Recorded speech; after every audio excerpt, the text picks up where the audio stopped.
ભરૂચના ભારતીય જનતા પાર્ટીના સાંસદ મનસુખ વસાવાએ વિસાવદરના આમ આદમી પાર્ટીના ધારાસભ્ય ગોપાલ ઇટાલિયાને આડે હાથ પણ લીધા છે અને તેમની ધૂળ પણ નીકાળી છે। શું છે મામલો તેને લઈને વાત કરવી છે।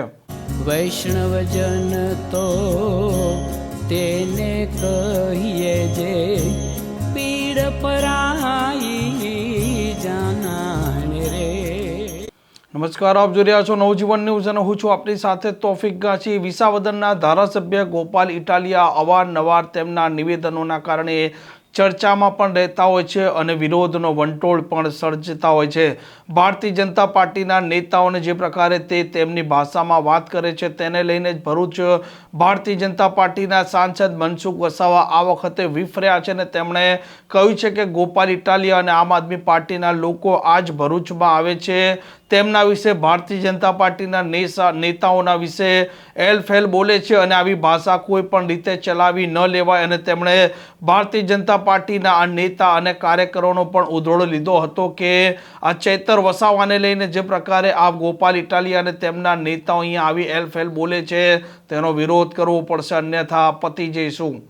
આજે કેજરીવાલ દિલ્હીથી આવતો હોય, ગોપાલ ઇટાલિયા અહીંયા આવતો હોય, ભાજપ માટે બેફામ બોલતો હોય, સરકાર માટે બેફામ બોલતો હોય, ત્યારે સરકારના મંત્રીઓએ પણ બોલવું પડે અને પ્રદેશના નેતાઓએ પણ બોલવું પડે। અમે તો લડાઈ લડીએ ચૈતરની સામે, પણ બાકીના બધા જ મેં જે બધાનો ઉલ્લેખ કર્યો એ બધાએ બોલવું પડે, નહીં તો પછી શું છે, નાનો કાર્યકર્તા બિચારો મુશ્કેલીમાં મુકાવાનો છે।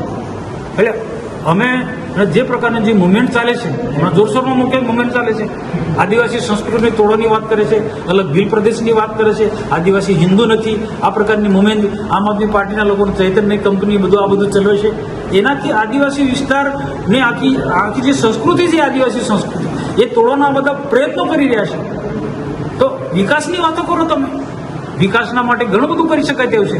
મેં આજે કાર્યકર્તાઓને કીધું આપણે ગંગાપુર ડેમ બનાવવો જોઈએ તાત્કાલિક, અને ગંગાપુર ડેમ બનાવીને એને નર્મદાનું પાણીમાં નાખવું જોઈએ અને સાગબારાના ડેડેપાડાના ખેડૂતોને સિંચાઈનું પાણી આપવું જોઈએ, ઉકાઈનું પાણી સાગબારાના ખેડૂતોને આપવું જોઈએ। યોજના બની છે પણ મંદ ગતિએ ચાલે છે, તો એ પણ ઝડપથી પૂર્ણ થયું છે। આવા મુદ્દા ઉપાડવા જોઈએ બધા જ લોકોએ, ભાજપના લોકોએ ઉપાડવા જોઈએ અને બાકીના વિરોધ પક્ષવાળાએ પણ પ્રજાના હિતમાં આવા મુદ્દાઓ ઉછાળવા જોઈએ। નહીં તો શું છે, આ બધું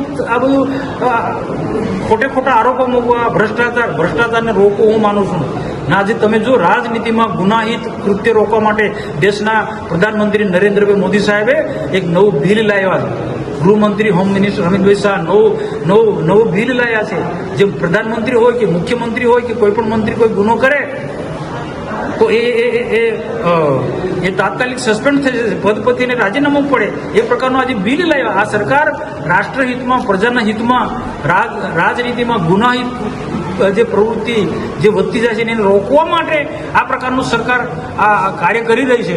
તો તાલુકા કક્ષાના, જિલ્લા કક્ષાના, પ્રદેશ કક્ષાના નેતાઓએ પણ આના માટે આગળ આવવું પડે ને। જે ચૈતર એન્ડ કંપની જેવા તમે જો છે, તમે જો 19 જેટલા ગુના એની સામે છે અને બીજા વિકાસની તો વાત જ નથી, અને કરે તો અધર વાતો કરે, અને જે ફોરમમાં વાત કર્યું હોય એ ફોરમમાં વાત નથી કરતા। તો આજે અમારા કાર્યકર્તાને બધાને એ જ કીધું કે જે સાચી વાત મેં કાર્યકર્તાને વાકેફ કર્યા કે સાચી વાત લોકોની વચ્ચે લઈને કેવું પડે અને સોશિયલ મીડિયામાં પણ સાચી વાત લોકોને મૂકે જેથી ખબર પડે।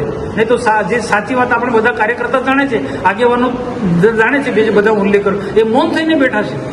એટલે આજે મારે કોઈની સાથે નારાજગી નથી, કોઈની સાથે નારાજગી નથી।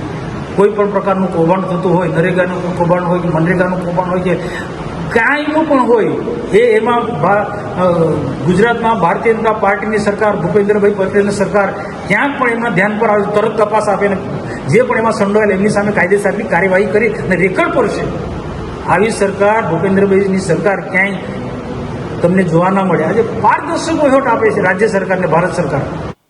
આમ જે પ્રકારે ગોપાલ ઇટાલિયા છે તે અવારનવાર ભારતીય જનતા પાર્ટીના દિગ્ગજ નેતાઓને ભાંડતા હોય છે, તેમને એક પછી એક સંભાળતા હોય છે અને આ વખતે ભારતીય જનતા પાર્ટીના સાંસદ મનસુખ વસાવા પોતે મેદાનમાં આવ્યા છે અને તેમના જ મત વિસ્તારમાં આમ આદમી પાર્ટીના નેતા અને ગોપાલ ઇટાલિયા જે પ્રકારે ત્યાં આવે છે, એલફેલ ભાષામાં વાત કરે છે, તે મામલે તેમણે આ વખતે આમ આદમી પાર્ટીના નેતા અને ગોપાલ ઇટાલિયાને આડે હાથ લીધા છે। આ પ્રકારના સમાચાર, પ્રકારના અહેવાલ માટે નવજીવન ન્યૂઝની ચેનલ જોવાનું ને સબસ્ક્રાઇબ કરવાનું ભૂલતા નહીં। નમસ્કાર। વૈષ્ણવજન તો તેને કહીએ જે પીડ પરા